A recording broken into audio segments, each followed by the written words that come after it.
welcome everybody. My name is Ian Benolio and the president of Number Cruncher and Order Time.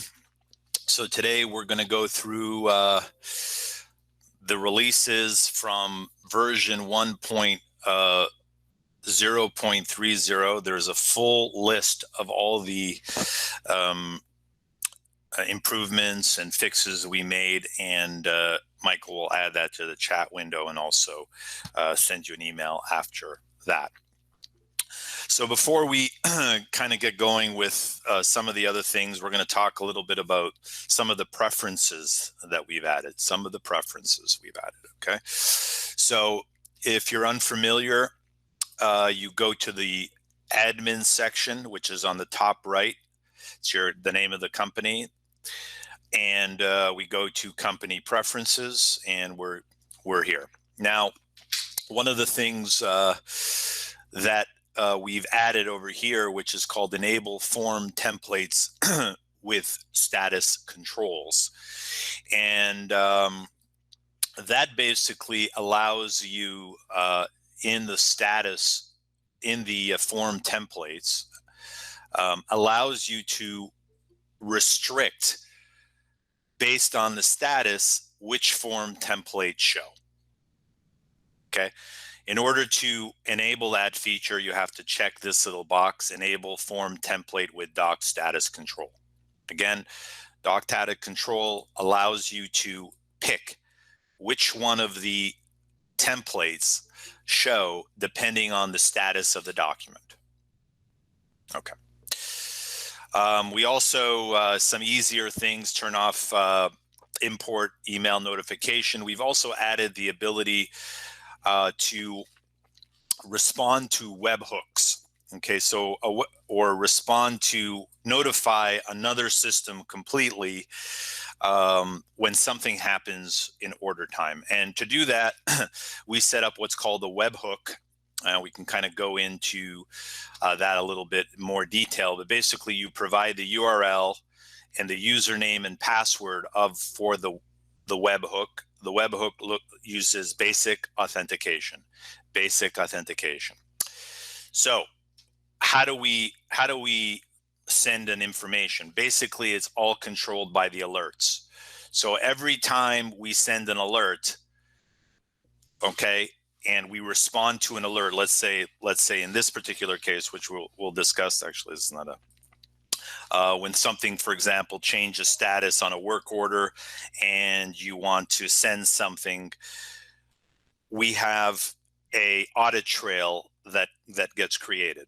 Everything that kind of happens in the background, there's an audit trail record.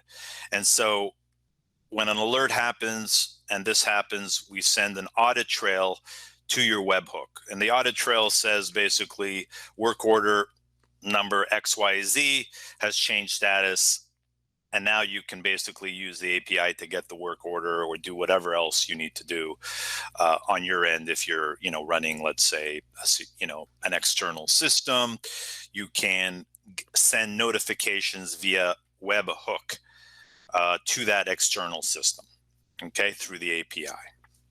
All right, so that's an important feature there. So continuing on with the preferences. So that's what a webhook is. The other ones, most other ones are in production. So if you're using production, we added kind of the don't allow closing if it's not fully allocated. And then this one over here is deny adding items to work order that are not on the bill of materials. Okay, so those are the kind of the two work order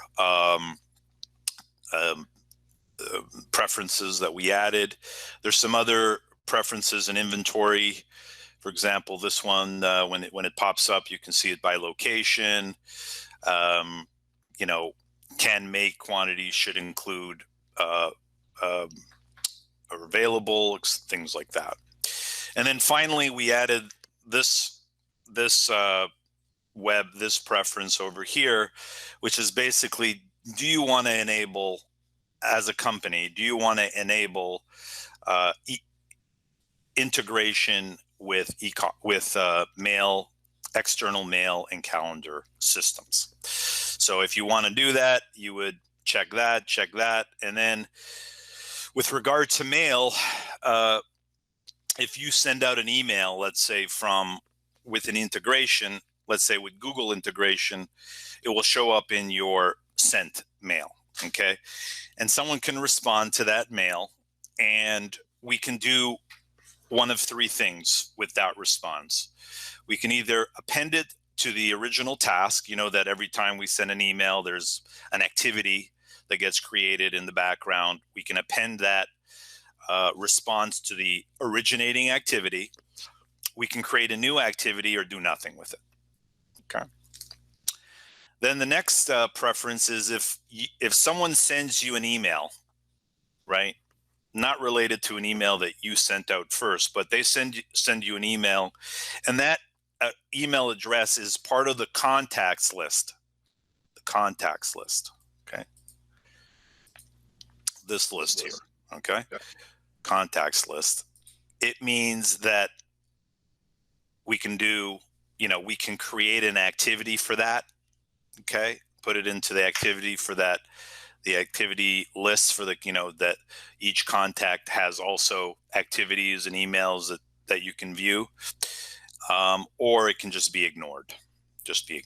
Okay, and the final thing is, do we want to bring in the attachments to into order time as well and create the attachments as well? And then here is if the calendar is also enabled as well. So now that I have that preference populated, I can go into this little new thing under admin. Every user that wants to do this needs to do this separately. It's not on a company basis. On an individual email basis. The reason is because we don't know anybody's password. We're just basically doing this via what's called OAuth. OAuth is a way to essentially allow that to, without knowing the email, without knowing the username, password, we can integrate. So now it's integrated, and so each user would have its own separate integration like that. And as you can see, we can do the same thing with Outlook 365. Now, just normal, you create your events, tasks, and emails through order time, and you should see that in Google. There is a full video explaining this, which Michael will put onto the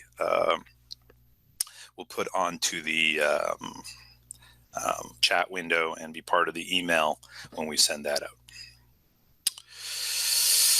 Okay, just a couple of things in terms of the EDI integration.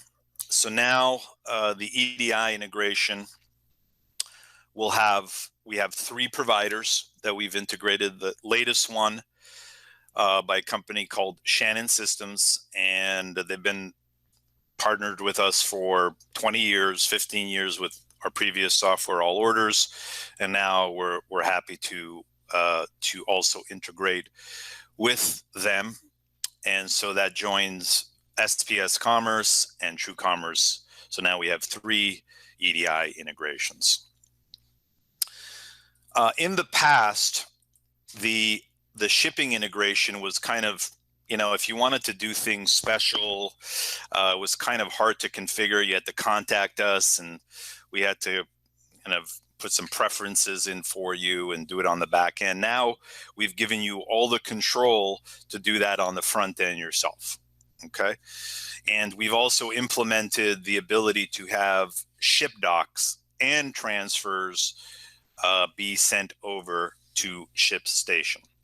And it gives us a lot more flexibility. For example, you might want to only import orders that come from a certain location or from a certain ship method. You may want to import orders coming from a certain, order source, let's say 3D card or, another type of order source. And so it gives you some ability to to customize a little bit of that integration. And then, of course, if you want to add refs, ShipStation, you can add up to 3 refs. Usually it's like the sales order number and the PO number and maybe a custom field or whatever. So that would be that. And then when you're importing back, you can change the status to whatever you want. By default, it changes it to shipped. You can add shipping costs. You can set the date as the current date. So, as you know, the ship doc gets created. Let's say ship doc got created, 10 days ago, and you want it marketed. So all these things now are available to you to customize within the front end. Okay. So that is, again, from the admin, the shipping integration, configure, and then you're in here. Okay. Okay. So that's that. Now, just a little quick thing. If you in your e-commerce, we did make some improvements to the e-commerce, particularly the Shopify, the ability to import the products during the sync and then actually send back the products that way as well. So kind of more of a back and forth with regard to the product details, like the description and the collections and things like that. And the other thing that especially is this, that you can, from the e-commerce integration, there's a little button here that allows you to re-import an order. Right? It doesn't work with all the carts, but it works with Shopify and I think a few others. And then this thing is that basically if you want to duplicate it, you can duplicate it, etc. All right. So that's that. All right. So we've added, due to popular demand, we've added some more functionality with regard to the alerts. And in the company preferences under shipping, there was another tab here that says auto send. We decided to make that across, not only for the ship docs, but across the board. And instead of doing it inside the preferences, we're now doing it as part of the alerts. So here now is a ship doc, and now I have the ability to not only email, but also create an event. All right, so not only the tasks are on here, but you can also do an email and an event. Now, when you do an event, let me just change this to an event. You have to add the time of day and the duration. Okay, if you do an event.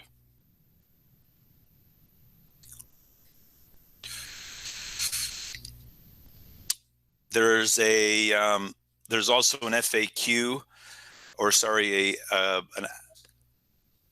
help document on the new alerts as well, and we will paste that and give you that as well. Okay,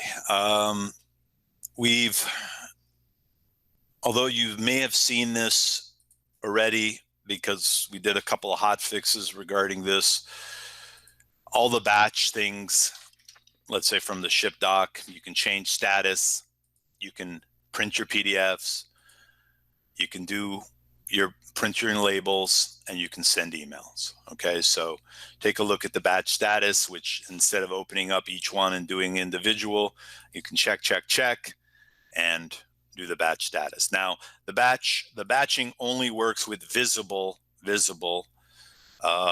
items. So if you want to show more items, you need to extend your list or filter.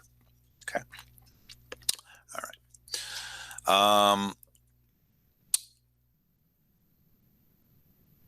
The other thing that we did with regard to this, a little bit more kind of esoteric and very specific in terms of the reorder analysis. When you have this thing called required, it automatically will do every order that's open, right? So we now give you the opportunity to say, you know what, I really don't want to do a linked PO or a PO for this one. And so now you can do it that way. Okay, so you don't have to do all of them. You can control which requirements you want to do. Okay. Okay. All right. So that's that.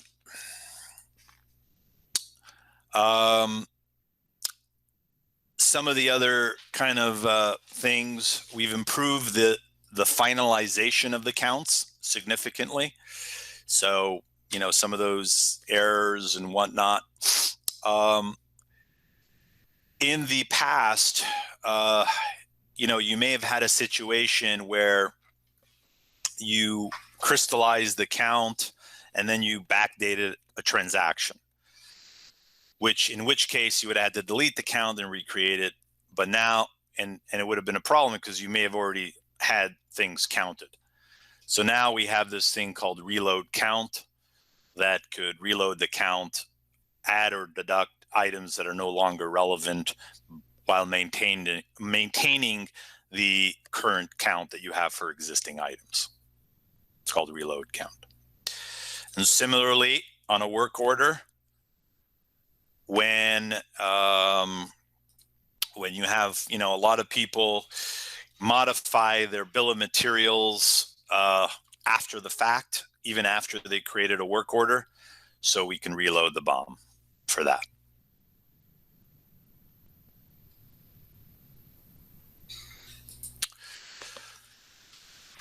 Default templates in our older system, we're able to tell the system, we're able to tell that if a specific customer, you have a sales order for a specific customer, automatically default to a specific sales order template.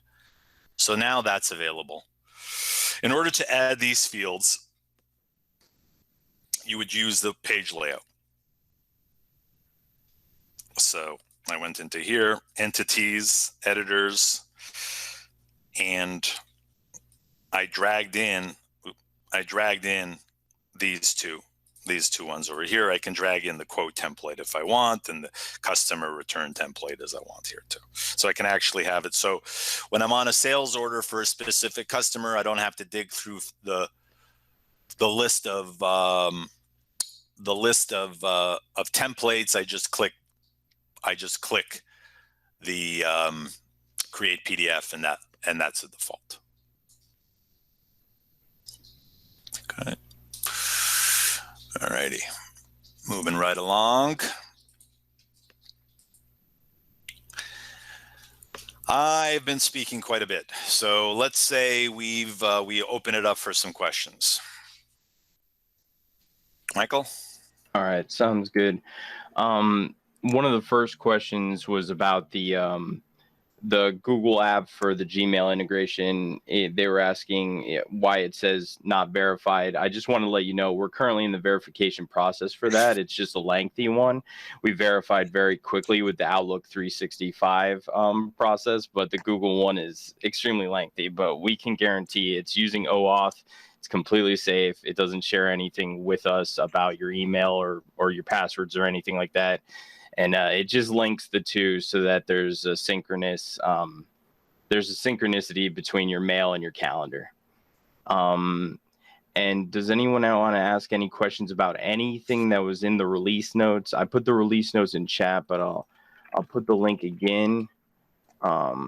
Also in the chat, I'm putting the links for the mail and calendar integration setup, just in case you want to see a video on how that's done. And I'm going to also put in a link. This will be in the follow-up email as well, to the alerts.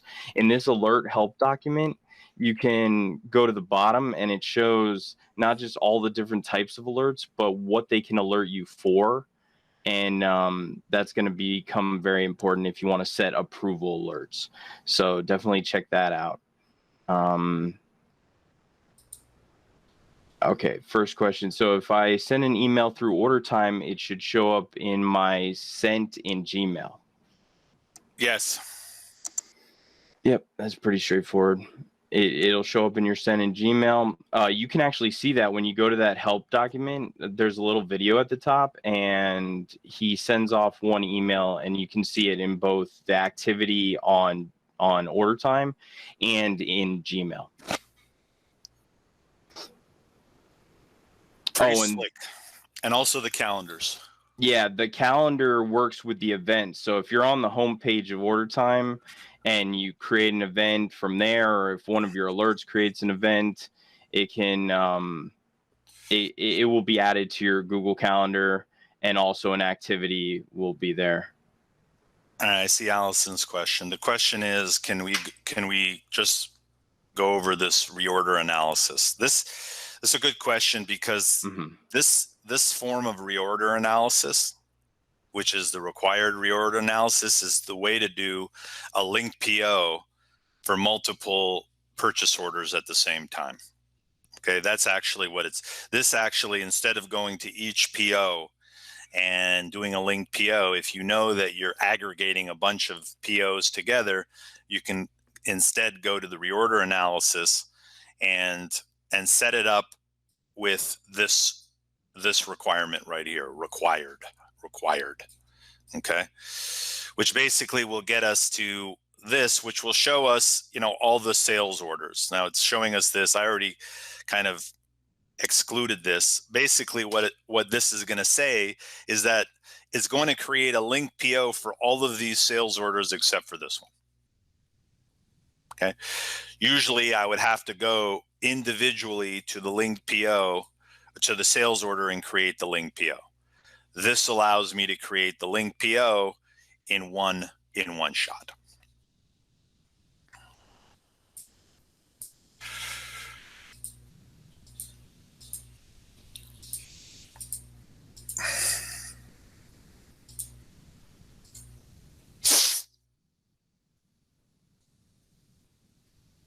Yeah.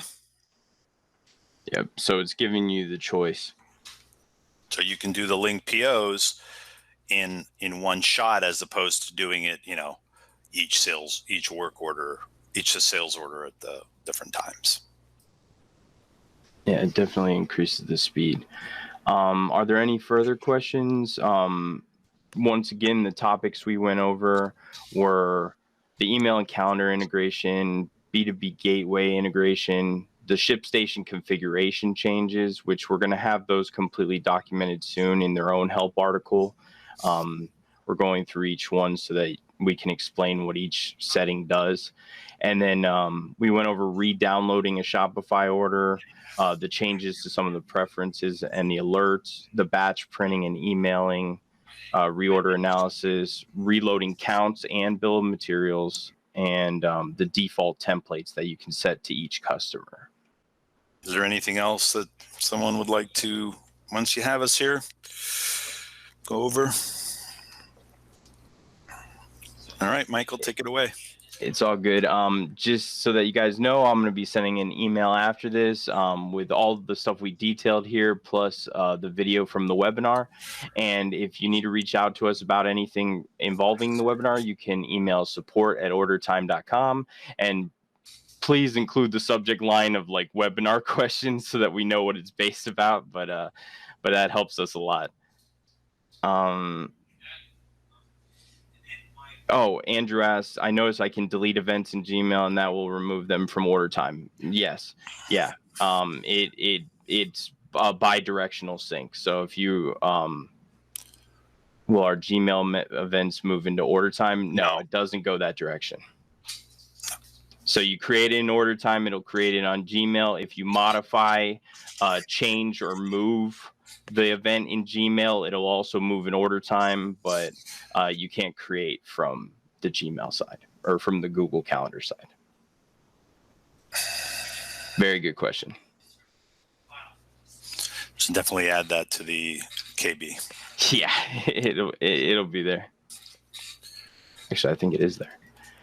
But that'll be it for us. If you have any further questions, just shoot it to support. And thank you for all attending today. Have a good one. Bye, everybody.